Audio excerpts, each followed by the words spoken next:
the Buddhist community, there are certain female saints who have left an everlasting mark with their extraordinary wisdom and supernatural powers. One such figure is Bhikkhuni Uppalavanna, who is honored as the greatest in supernatural powers among the female monastics. But how could a woman achieve such miraculous abilities and become one of the most prominent arahants among the thousands of disciples of the Buddha?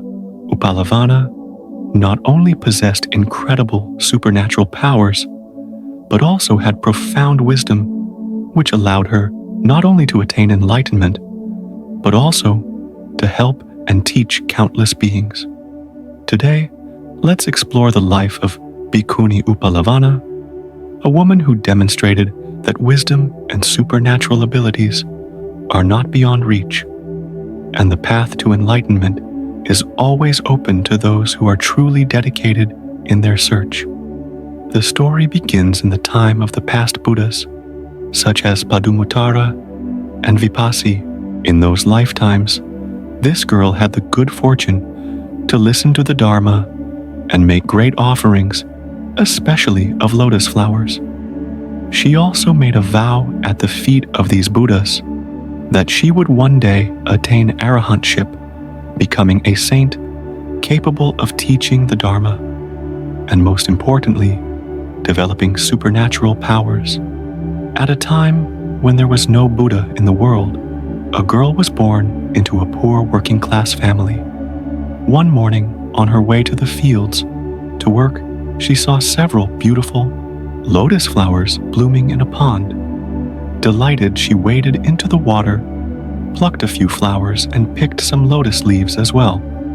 Upon reaching a small thatched hut in the field where she planned to prepare a simple lunch for herself, the girl sat down and began to roast rice popping about 500 grains. Then she wrapped the roasted rice in the lotus leaves. At that moment on Mount Gandhamadana, in the majestic Himalayas, a Pacceka Buddha, solitary Buddha, who had just completed his meditation after 7 days of dwelling in the concentration that extinguishes the 6 senses and perception, cast his divine eye over the land. Seeing that the girl had good karma, he threw his alms bowl into the air and instantly appeared at the girl's hut.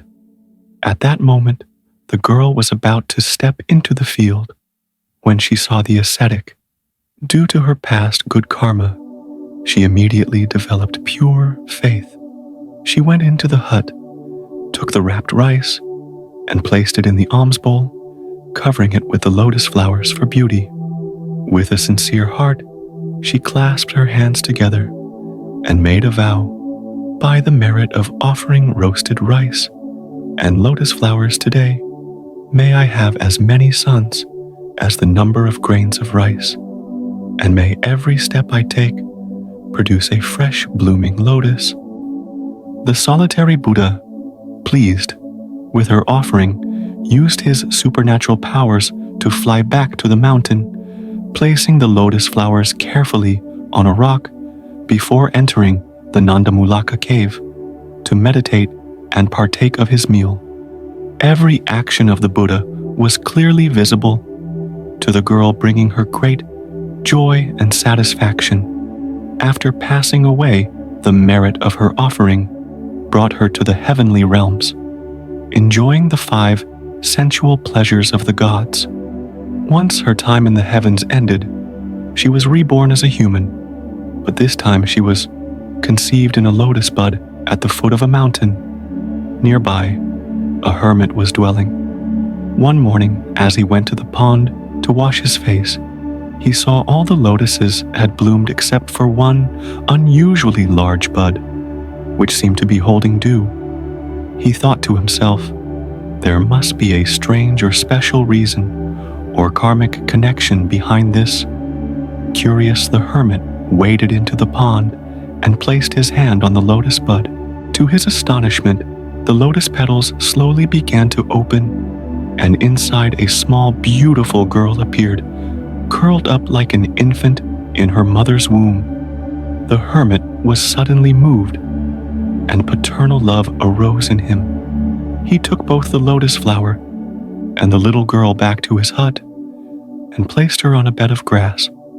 Looking at the girl, who seemed to embody all the purity and beauty of the lotus flower, the hermit paused in contemplation, worried about how he could feed her.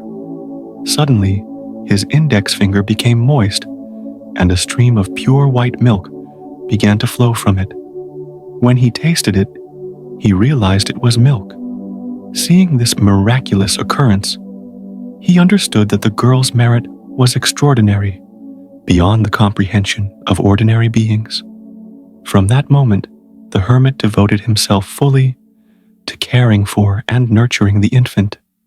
3 times a day, he would simply place his finger in the girl's mouth, and milk would flow automatically. After she had enough, the milk would stop on its own.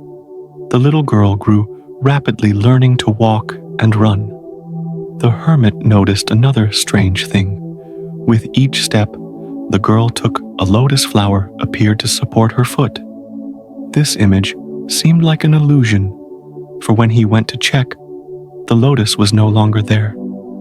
The second strange thing was that he did not need to provide clothes for the girl because she already had her own clothing, a beautiful type of silk that mirrored the colors of lotus leaves, petals and stamens. The skin on her face and limbs was a soft pink pure white, or a delicate pinkish white, and wherever she walked, the fragrance of lotus flowers filled the air. The hermit realized that this girl was no ordinary being, that she must be a celestial nymph, born from a heavenly realm. The 4 elements that made up her body were pure and pristine, unlike the coarse, impure body of a human. Perhaps the girl was a celestial nymph who had fallen to the human world. Perhaps she had a specific mission or purpose in this realm. Though he wondered, no one could truly see the causes, conditions, and results of this within the dark cycle of birth and death. Every day, the hermit would go into the forest to gather fruits and dig up roots to sustain himself. The girl learned to speak and behave through the hermit's teachings. They lived in a warm and happy father-daughter bond, the happiest anyone could experience on earth. As the girl grew into a young woman, the hermit began to feel a vague sense of concern. The worldly realm, impure and ugly as it was, had no place for his innocent and pure daughter. He also realized that he could not protect and preserve this pure lotus flower until the end of his life. And so, what was destined to happen, happened. There was a woodcutter who worked nearby. One afternoon, when the hermit returned from the forest with fruits and roots, the woodcutter saw a girl as beautiful as a lotus flower stepping out of the hut. She offered a white pinkish hand to help him with his staff and water bottle, then guided him inside. The woodcutter furrowed his brow and thought to himself, "This is strange. For years this hermit has lived a life of pure virtue, so spotless that no dust could cling to his sacred and pure existence. But now there's a beautiful girl living with him. Doesn't she fear polluting his purity and breaking his vows?" Curious and wanting to uncover the truth, the woodcutter spent several days secretly watching and eventually learned that they were father and daughter. Yet the woodcutter was still puzzled. This can't be. This girl cannot be human. Even humans have limits to their beauty. She's like a fresh pink lotus bud, and her fragrance and beauty are beyond even that of the finest lotuses. Is she a spirit? A celestial being? A few days ago, the woodcutter boldly entered the hut to ask for some water. The hermit kindly offered him water and then served him sweet fruits. During this time, the girl, with a carefree and gentle demeanor, went back and forth helping the hermit with various tasks. Her steps seemed to glide, not touching the ground. The fragrance of the lotus from both her presence and her clothing gently filled the house with a sweet scent. When the woodcutter took his leave, the hermit kindly held his hand and earnestly said, "My daughter has come down from the heavens, and one day she will return to the heavenly realm. The nature of this world is cruel and wicked, and she will not be able to adapt to it. Please, I ask that you keep this matter secret and not tell anyone. My daughter and I are deeply grateful to you." The woodcutter nodded and promised sweetly, but after only one day at home, greed took hold of him. He thought to himself that if he told the king about this, he would gain a great reward, one that would provide him with endless benefits. The work of cutting firewood was tiring, and the hardships of life would continue. Why should he keep his word? He rummaged through his small chest and found a relatively decent set of clothes, which he put on before heading straight to the royal palace of Varanasi. He told the guards that he had important news to report directly to the king. When granted an audience, the woodcutter carefully and thoroughly told the king about the appearance of the celestial girl at the hermit's hut. With a group of royal guards and many lavish gifts, the king set out for the forest, camping near the hut to investigate the matter. After confirming the truth of the story, the king arranged for a formal proposal with great gifts. The hermit, realizing that the situation could not be denied, spoke firmly and set conditions. "My daughter is the essence of the lotus flower, a blessing from the heavenly realms. I ask the king to treat her as one would cherish a flower in the morning dew. She cannot withstand the harsh sun and the destructive winds of this world. She also cannot bear the roughness and brutality of anyone." The king frowned and said, "Priest, your words are a bit harsh. Please forgive me, your majesty." The hermit then turned to his daughter. "Padumavati, my dear daughter, in this world the king's power is supreme. And if the conditions are right, taking refuge in the king is also the supreme refuge. Neither you nor I have any other choice. There is no better bond than this. Go with the king and return to the royal palace. Be good now." The girl cried uncontrollably, sobbing pitifully. Seeing this, the king's heart softened. He spoke gently, offering words of comfort until she became calm.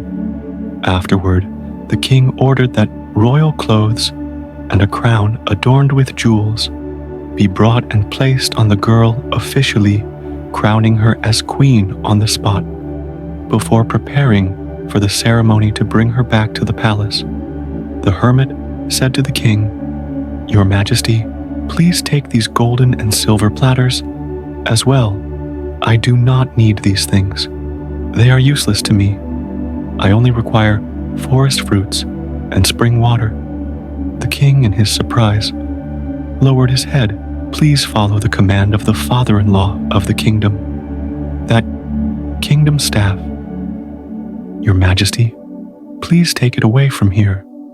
The king frowned, but did not dare say anything.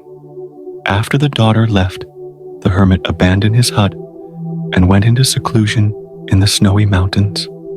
At the end of his life, he attained deep meditative states and was reborn in the Brahma realm. The girl Padumavati became the queen and was deeply cherished by the king.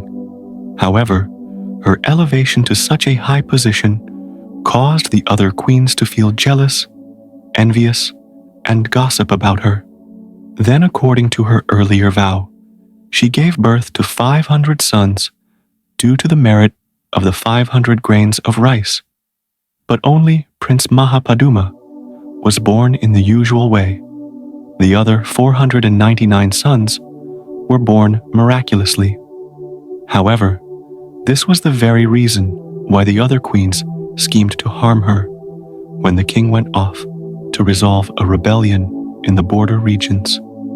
They hid Prince Mahapaduma and the other 499 sons of Queen Padumavati in coffins. When the king returned, they falsely claimed that Queen Padumavati was a demon who had given birth to a blood-soaked piece of wood. Without considering the situation carefully, the king deposed her from her position as queen and cast her out of the palace.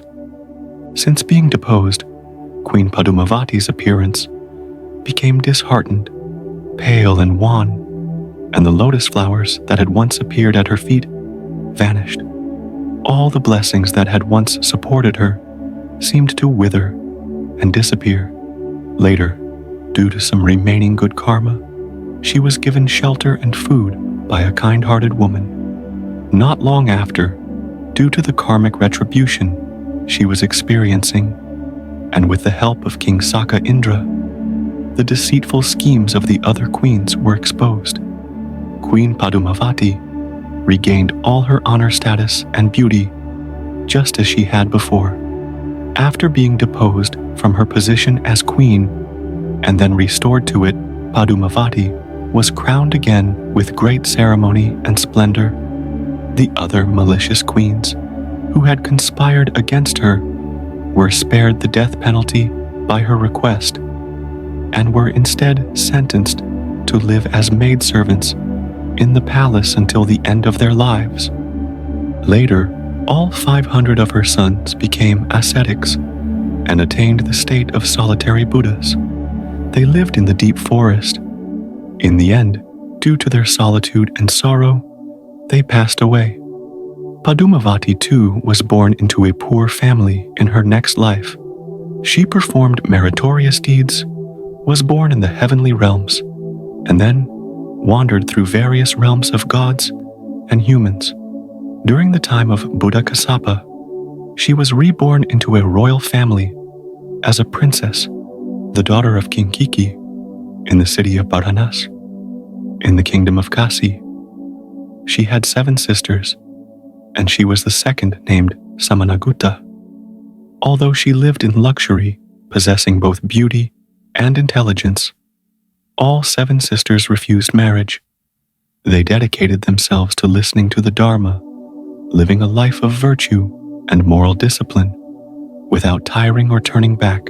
When they asked for ordination, their father refused, so the 7 sisters lived as lay followers, often making large offerings, establishing monasteries, building groves, and constructing cells to offer to Buddha, Kassapa, and the monastic community. In her present life, she was born into a wealthy family in Savatthi. Due to her past merits, she had skin as smooth as lotus petals and a fragrance like that of a lotus flower, so she was named Uppalavanna. As she grew up, she became incredibly beautiful, not only famous throughout the city, but also in many smaller kingdoms. Princes, noblemen, and wealthy young men came daily with horses and carriages to propose marriage, filling the yard and house. Finding this situation troubling, as accepting one proposal would offend another, the wise merchant father sighed and said to his daughter, "You are as beautiful and youthful as a newly bloomed lotus. Everyone wants to pluck it to pick it." Since this was her final life in the cycle of birth and death, she replied, "But it will eventually wilt, fade in color, and lose its fragrance." "Dear father," the merchant father was surprised. "Did you come to this conclusion yourself?" "Yes, I see it clearly. Truly," she replied. Still skeptical, the father asked again, "You're not just saying this out of habit, are you?"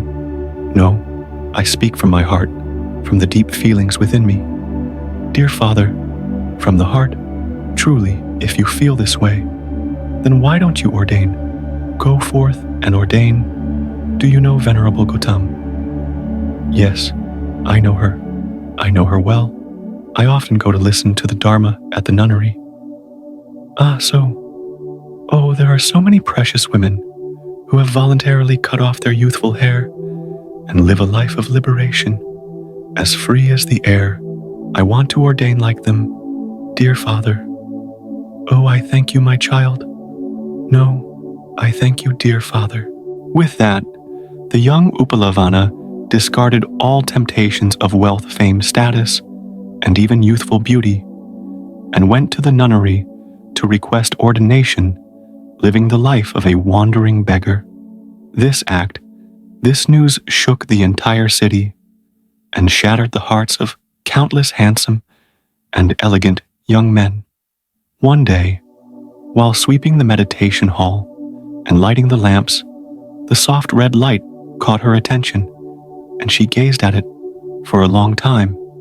Using the light of the lamp as her meditation object, Bhikkhuni Uppalavanna focused on the form of fire, meditating deeply on the light, and attained a state of calm concentration right there.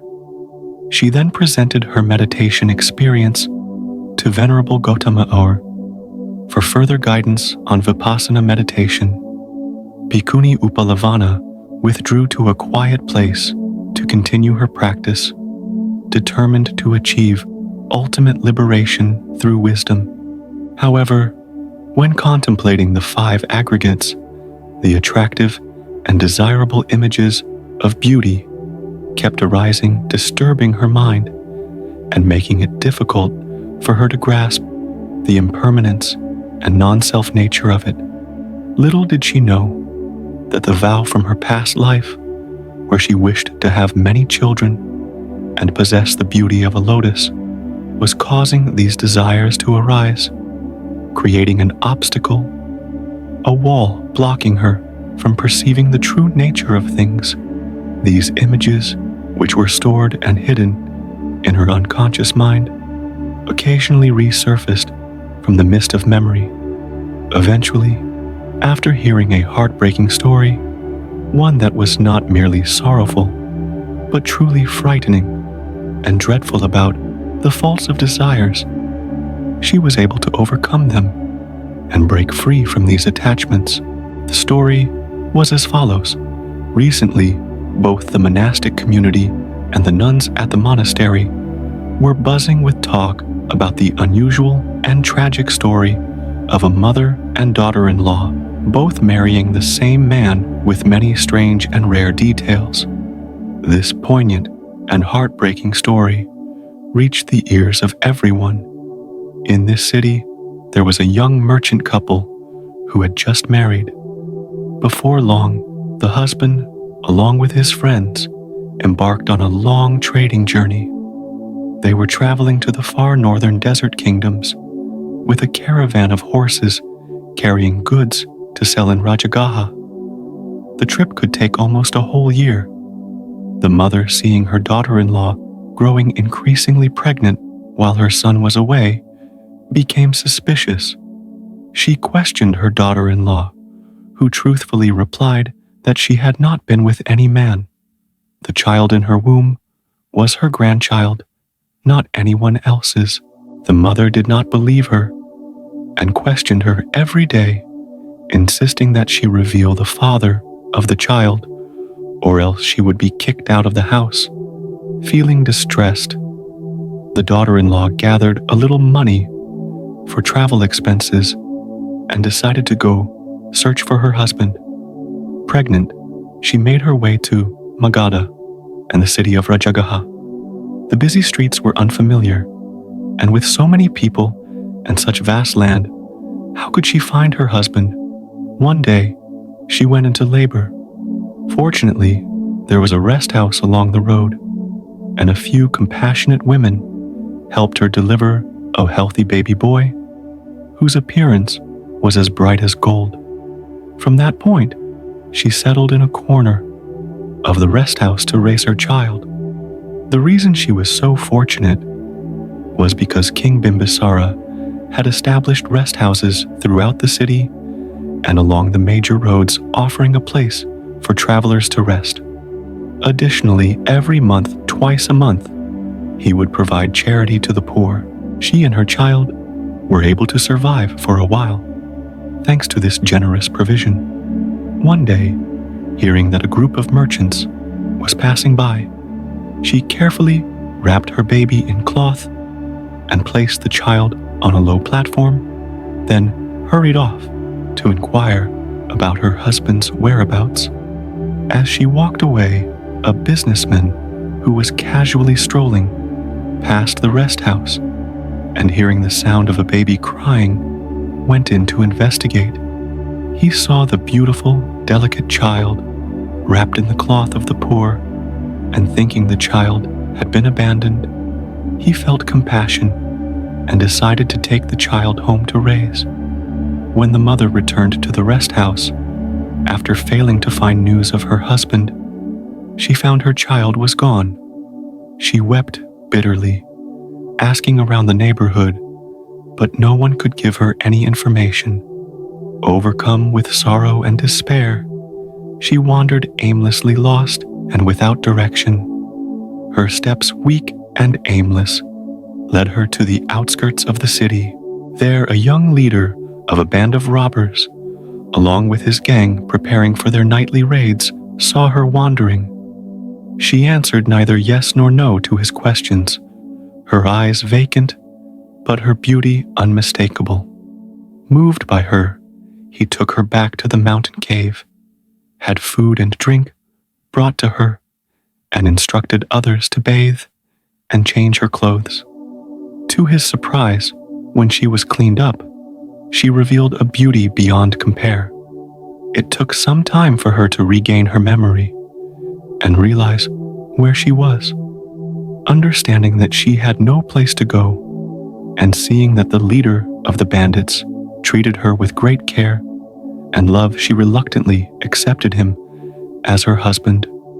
The following year, she gave birth to a beautiful baby girl, as radiant as a celestial being. As the girl grew older, she became even more beautiful, her beauty sharp and radiant, surpassing her mother's. One day, during an argument and a scuffle with her husband in a moment of anger, she accidentally pushed her daughter away. The girl fell backward, hitting her head on a sharp object, and a deep cut opened, causing blood to pour down, soaking her hair. Panic-stricken, the mother ran to check the wound at the back of her head, immediately chewing a handful of leaves to stop the bleeding. The bandit leader, now more concerned for his daughter than his wife, scowled angrily, grabbed a machete, and threatened to kill her. Fearful, she fled from the mountain camp, not daring to return home, and once again wandered aimlessly. Returning to the city of Rajagaha, she was fortunate to meet a kind-hearted, wealthy woman who took her in as an adopted daughter and gave her a job managing a silk shop. Within a short time, thanks to her comfortable life, she regained the beauty she had when she was young. No one could imagine that she had already had 2 children and a troubled, wandering past. 6 or 7 years later, when she thought her life had settled, a young man came to buy silk. Perhaps because of his wealth, he bought new clothes every day, all made from the finest silk from Kasi. The young man's eyes were fixed on her, and he couldn't look away. After some time, he persistently tried every way possible to ask her to marry him. Her adoptive mother, seeing this, intervened and helped foster a connection between them. Unable to resist, the girl agreed, and for the 3rd time, she went in a palanquin to her new husband's home. It turned out that the young man was the son of a wealthy merchant with many wives and concubines and hundreds of servants. He only enjoyed the best and most exquisite things. After some time, he grew bored of her and married another woman. This new wife was stunning, as beautiful as a cherry blossom, but just a few months later, the young man showed indifference and a lack of interest. The other day, seeing the girl looking haggard with tangled hair, feeling compassion for her, she went over to comfort her. While doing so, she took a comb to tidy her hair, making it look more presentable. As she combed through the strands and untangled them, she noticed a scar in the exact spot where her daughter had been wounded. In the past, deeply moved, she thought to herself, there can't be such a coincidence. This girl must be my daughter. Stunned, she put the comb down and looked at the girl closely. The familiar features from the past appeared before her eyes. It was as if a thunderbolt had struck her head. She was overwhelmed with madness and anguish. Without thinking, she ran off, not seeing the path, not noticing the roads, thorns, or brambles. Only the pain, only the burning pain in her heart remained, and she collapsed fainting. In her dazed state, she heard a voice faintly, "Come wake up, O woman." In sorrow, she found herself lying on a bamboo mat surrounded by many bhikkhuni, their faces kind and serene. She felt strangely, as though she was among family, as if she had returned to her mother's home. She cried uncontrollably, "Let me die. I have committed a heinous crime. Oh, the injustice, the injustice. A mother and daughter marrying the same man. Not yet." A cold voice from a bhikkhuni spoke. "That is not the greatest injustice. There is an even more terrible injustice awaiting you." She sat up abruptly. The one speaking to her was a very beautiful bhikkhuni. "Is there anything more unjust than this venerable bhikkhuni?" she asked.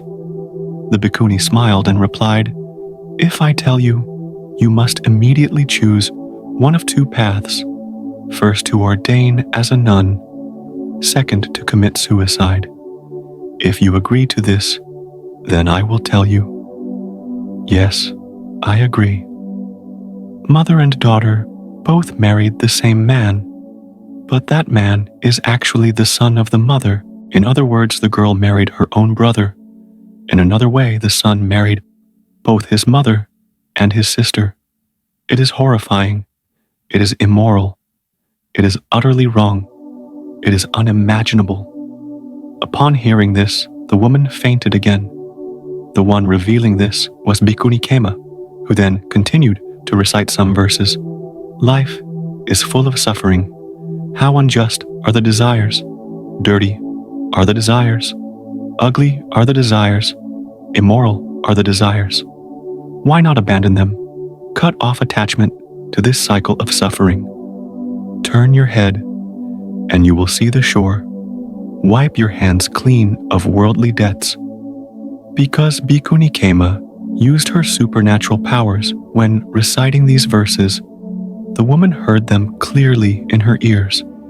Afterward, once the woman had regained her composure, Bhikkhuni Kema told her about her past, how she had once been entangled in desires, and how she had practiced in many lifetimes.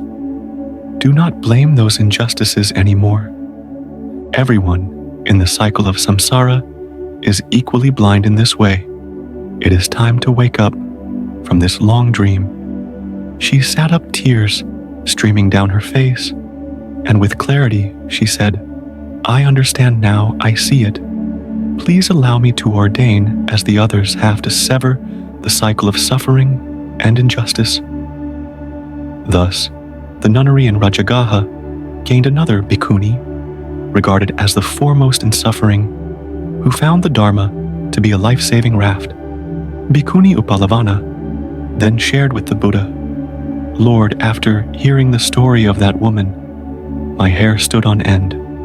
I was terrified of desires, repulsed by desires, and in an instant my mind detached from all worldly defilements and impurities. I saw the three marks of existence clearly. Then, without much effort, I attained the state of non-birth and fully realized the supreme wisdom." Looking at Bhikkhuni Kema beside her, she continued, "I also know that during the time of Buddha, Kassapa, this venerable sister of mine was the crown princess named Saman, the daughter of King Kiki of Kasi in the past. I was the second princess named Samanagutta, and I also know many other stories about the other princesses. Oh, it turns out that we disciples all return from old karmic connections after countless lifetimes of wandering and suffering. The story of this important bhikkhuni is mentioned in many different sources. For example, in the Elder Nun's verses, commentary, it is said that while lighting lamps and sweeping the hall, she used the light from the lamp as her meditation object to develop concentration and achieved the jhanas, simultaneously attaining arahantship with the 4 extraordinary analytical wisdoms. In that moment, she expressed the miraculous inspiration and mystical power she experienced during her realization. When the Buddha went to the Gandamba tree to perform his double supernatural feat, Uppalavanna asked for permission to demonstrate her powers to impress non-Buddhists, but the Buddha declined. Later at Jetavana, during a Sangha meeting, the Buddha declared that she was the foremost female disciple with extraordinary supernatural powers. The life of Bhikkhuni Uppalavanna is a living testament that wisdom knows no limits, and that supernatural powers only come when our hearts are truly pure. She overcame all challenges, from a life of material abundance to the arduous path of practice, to ultimately achieve supreme wisdom that few could match. Not only was she capable of extraordinary supernatural powers, but she was also an inspiration, using her wisdom and abilities to help others find the path to enlightenment, thereby changing the lives of many. Her life teaches us that wisdom is not something we seek externally, but the result of practice, perseverance, and boundless compassion. Wisdom does not come from possession, but from purity of the heart. Each of us can attain wisdom if we persist and continue our practice. She also demonstrated that both supernatural powers and wisdom are tools to help beings not for boasting or personal gain. Compassion and the ability to help others are the true measures of enlightenment. By sharing our wisdom and talents, we not only help others, but also improve ourselves. Let us persevere and have faith in our path, even when faced with difficulties. As long as we do not give up, enlightenment will come to us. Thank you for following the story of Bhikkhuni Uppalavanna and the valuable lessons she has left for us. Reflect on these lessons and try applying them in your own life. Together, we can walk the path of enlightenment with wisdom and compassion as the guiding light. Please share your thoughts in the comments below this video. And don't forget to like and subscribe to the channel to continue accompanying me on the journey of exploring the next inspiring stories.